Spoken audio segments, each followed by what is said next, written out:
The last customer of the night. I still don't know why I didn't trust my instincts that night. Looking back, every part of me knew something was wrong. But when you've done the same routine 100 times, you just convince yourself it's nothing, that it's all in your head. But it wasn't. I've been driving for rideshare apps for almost 2 years. It's not glamorous, but it pays the bills. You get used to weird people, strange conversations, and the occasional drunk idiot. You learn how to brush things off, until you can't. This happened in Phoenix, Arizona. It was a Thursday night, right before midnight. I'd just finished dropping someone off downtown when I got a ping. My last ride of the night. That's what I told myself anyway. One more, then home. The pickup location was a little odd. A gas station on the edge of town. Not exactly a red flag on its own, but weird. Usually, late-night pickups are from bars, clubs, restaurants, not gas stations in the middle of nowhere. I pulled in.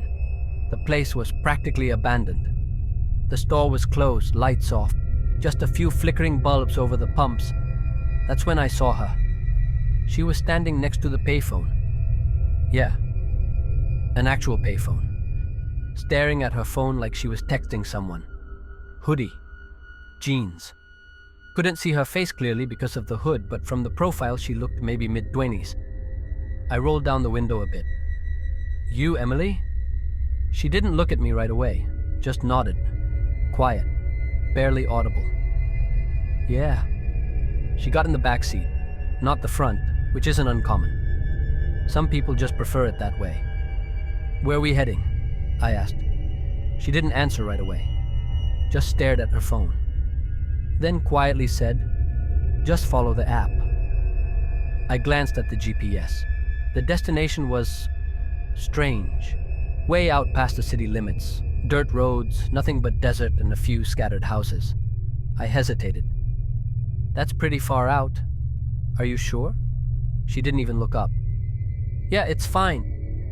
I told myself it was fine. Maybe she lived out there. Maybe visiting someone. People are weird, whatever.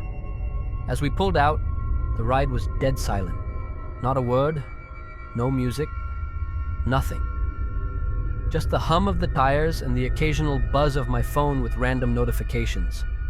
About 10 minutes in, I started noticing something weird. She wasn't looking at her phone anymore. She was staring at me.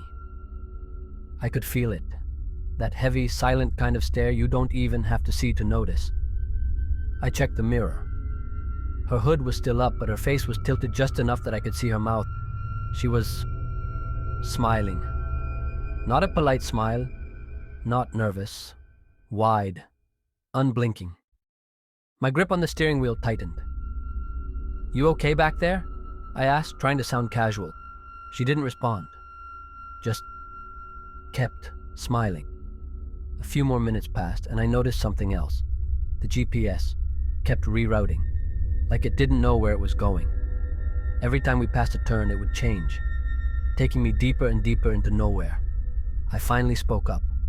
Look, if this is the wrong address or something, maybe you can... She interrupted me, calm, almost playful. You ever wonder how people just disappear? My blood ran cold. I laughed nervously. What? She leaned forward slightly. I could hear the fabric of her hoodie shift. Like, they get in a car one night and never make it home. My heart was pounding. I glanced at my phone. Still no service. Dead zone. Perfect. I tried to stay calm. Hey, if this is some kind of joke, it's not funny. I can take you back. No problem. Silence.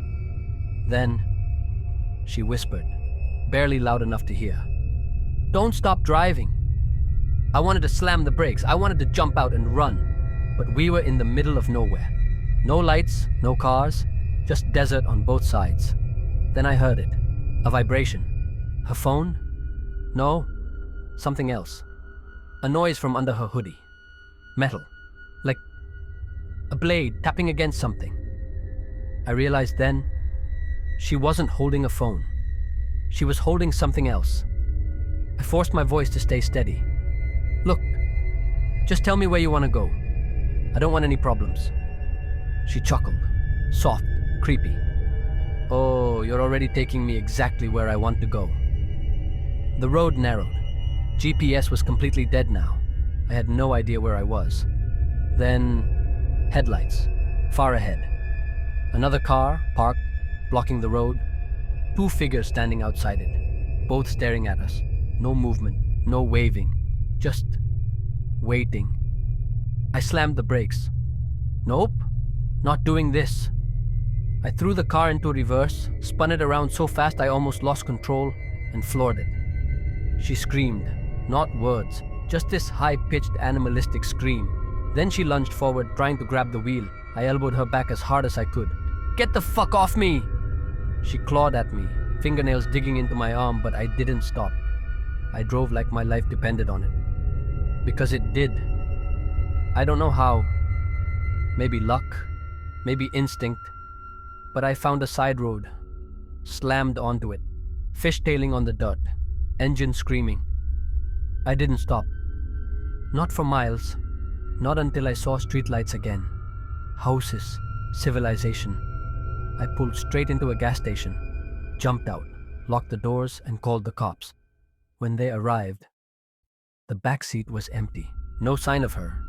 No one had seen anyone matching her description at the gas station. The cameras, glitched, static, nothing useful. When they checked the pickup location, it didn't make sense. The gas station had been closed for years, completely abandoned. No reason anyone should have been there. And the ride request? Same story as others have told. A fake account. No info. No payment method. Deleted the second the ride started. The officer told me, "You're not the first person this has happened to." I asked, "What do you mean?" He just shook his head. Some people just like hunting, and they're good at it. I quit driving that night, deleted the app, sold my car a week later, and every time I see someone standing alone by the side of the road, I wonder how many drivers didn't make it back.